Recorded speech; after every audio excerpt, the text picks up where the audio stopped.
Frank Burke is my name. I am from a place that's about 14 miles from here, heart of the country near the village in Uain. I was here from 1958 to 1962. Had great times, loved the hurling and a bit of the rugby. Wouldn't be too talented at the rugby. Made great friends. I suppose the one memory I have is that I had a ferocious appetite. I was usually very, very hungry. Was the food good? We'll pass on that one now, we'll pass on that one. But at the same time, I still have happy memories of the school, and absolutely thrilled that Paddy and Sean and the rest of them, they organised the 50th. We had a most unusual reunion before. It was 28 years, and I never heard of it before or since, but sure we were an unreal bunch. Great to see Pat Kennedy saying mass for us, home on holidays from America. Sorry to hear that 7 of the gang had passed away. I suppose we were lucky to be alive and kicking.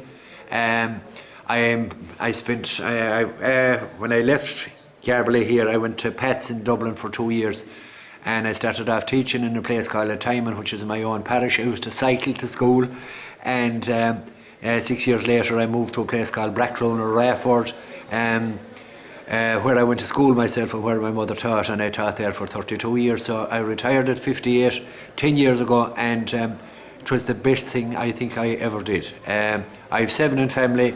They're all in Ireland, 6 of them in County Galway and 1 in Wexford.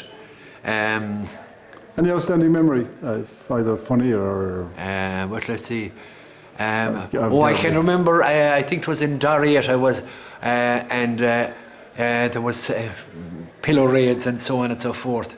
And I was half asleep, and I think it was Father Ryle, the Lord mercy him, they came in anyhow. And I hopped out of the bed for what reason, I don't know. But let's see. Oh yes, I think it was my first year.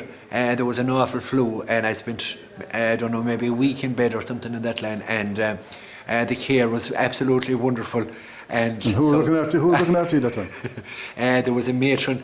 She was lovingly known as Balliınasloe. You would see her inside, and she always had a cigarette in her mouth with the ash.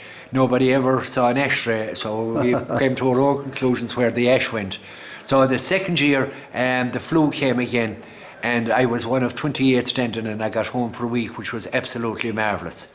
I am just looking out here at the big fields. I can remember we getting a day off to go picking potatoes, and I was kind of hopeful that we would get enough of potatoes for our dinner that day, but unfortunately we didn't. We had some great crack in the Balliınasloe as well, and a bit of blood spilt a few times where lads went hurling and that hadn't any practice at it. Big thrill to get down to Galway Park to see Galway either hurling or playing football, and it depended on which priest was on duty. If you could nip across the road to it wasn't Lucknan's was out across. There was a shop at the top of the green there, and if you got across there you were lucky. Well, that's if you had any money.